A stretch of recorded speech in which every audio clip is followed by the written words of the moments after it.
फॉरहज भूली हुई ट्रेन। हर शहर की कोई पुरानी कहानी होती है जो धीरे धीरे धुंध में खो जाती है, लेकिन कुछ कहानियां ऐसी होती हैं जो भले ही सब भूल जाएं, पर वो खुद किसी को नहीं भूलती।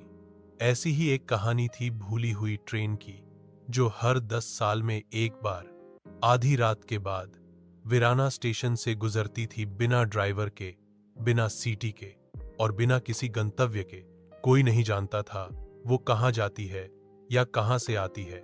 शहर के बाहर बसा था एक पुराना रेलवे स्टेशन वीराना, जो अब इस्तेमाल में नहीं था। वहां की पटरी जंग खा चुकी थी, टिकट घर में दीमकें बस चुकी थी और स्टेशन मास्टर की कुर्सी पर धूल की मोटी परत जमी थी। पर गांव के लोग आज भी कहते थे, उस स्टेशन पर रुकना मत, वरना वो ट्रेन तुम्हें अपने साथ ले जाएगी। 13 साल का नील इन बातों में यकीन नहीं करता था। वो हमेशा कहता, अरे ये सब तो दादी नानी की डरावनी बातें हैं, असल में कुछ नहीं होता। नील के दादाजी रेलवे में गार्ड थे और अक्सर वीराना स्टेशन की कहानियां सुनाते थे, जैसे वो खुद उस ट्रेन को देख चुके हों। 1974 में मैंने खुद उसे देखा था। वो कहते, काली धुएं सी निकलती गाड़ी जिसमें सवारियां नहीं थीं, पर खिड़कियों में आंखें थीं। नील हंसता, दादाजी आपने कोई पुरानी फिल्म देख ली होगी। लेकिन इस बार कुछ अलग हुआ। 10 साल पूरे हो चुके थे। वीराना स्टेशन की अगली रात आने वाली थी। उस दिन नील को स्कूल से आते समय रेलवे ट्रैक के पास एक पुराना टिकट पड़ा मिला। उस पर कोई तारीख नहीं थी, बस एक शब्द लिखा था, वापसी नहीं होगी।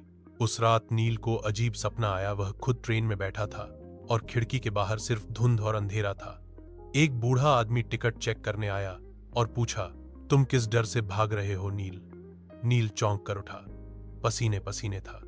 सुबह वो सीधा दादाजी के पास गया।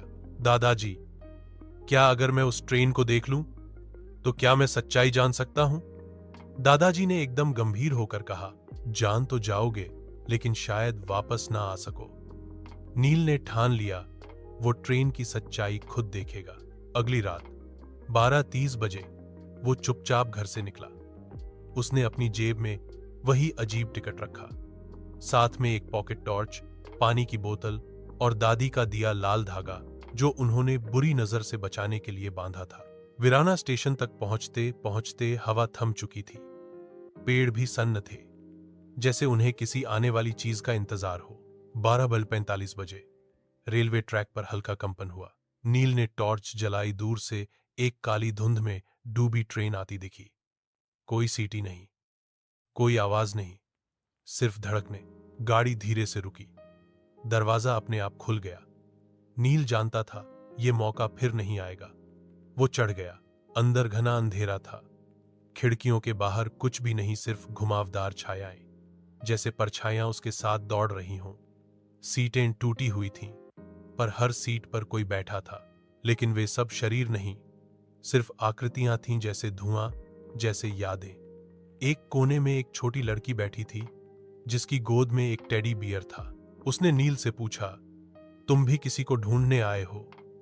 नील ने धीरे से कहा, नहीं, मैं बस ये जानना चाहता हूं कि तुम सब कौन हो। लड़की मुस्कुराई, हम वो हैं जिन्हें दुनिया ने भुला दिया। अब हम इसी ट्रेन में रहते हैं, हमेशा। ट्रेन अब बहुत तेज भाग रही थी। नील ने पीछे मुड़कर देखा, स्टेशन गायब था। तभी एक कोच में एक दरवाजा खुला। एक कक्ष था जहां दीवारों पर तस्वीरें टंगी थीं, गायब हुए बच्चों की तस्वीरें। हर तस्वीर के नीचे एक तारीख, लेकिन वापसी की तारीख कभी नहीं थी। और एक तस्वीर थी नील की। उसने चीखते हुए दरवाजा बंद किया, पर वो जान चुका था अब वो भी इस ट्रेन का हिस्सा बन गया है। ट्रेन अब एक कालखंड से परे जा चुकी थी। वो स्टेशन पर नहीं रुकती थी, वो यादों में भटकने वाली आत्माओं की यात्रा थी। नील ने देखा उसकी घड़ी रुकी हुई थी, उसका मोबाइल काम नहीं कर रहा था और शरीर धीरे धीरे धुएं में बदल रहा था। और तब उसने अपनी जेब में पड़ा दादी का लाल धागा निकाला, उसे अपनी कलाई पर बांधा और मन ही मन दादी की बात याद की। ये ताबीज सिर्फ शरीर को नहीं, आत्मा को भी बांधता है। धागा चमकने लगा। अचानक ट्रेन की रफ्तार थम गई। धुंध छोंटने लगी। दरवाजे खुले। नील को लगा शायद वो बच गया, पर जब वो बाहर निकला तो देखा स्टेशन वही था, ट्रैक वही था, पर समय नहीं। एक बोर्ड पर लिखा था सन 2073। वो ट्रेन तो रुक गई, लेकिन नील 50 साल आगे आ चुका था। अब गांव बदल चुका था, लोग उसे पहचानते नहीं थे। उसके घर की जगह कोई मॉल था और हर जगह उसके गायब हो जाने की खबरें। नील अब आजाद था, लेकिन जिस वक्त में वो जाना चाहता था वो चला गया था। अब वो शहर के बच्चों को जंगल में बैठकर कहानियां सुनाता है, भूली हुई ट्रेन की। पर कोई नहीं जानता कि वो कौन है। बस उसकी आंखें, जो अब भी खिड़की के बाहर धुंध में कुछ ढूंढती रहती हैं। सीख: हर सच्चाई को जानना जरूरी नहीं होता। कुछ दरवाजे जानने के लिए नहीं, बंद रखने के लिए होते हैं, वरना जो जाना चाहता है वो खुद भी भूला हुआ बन जाता है।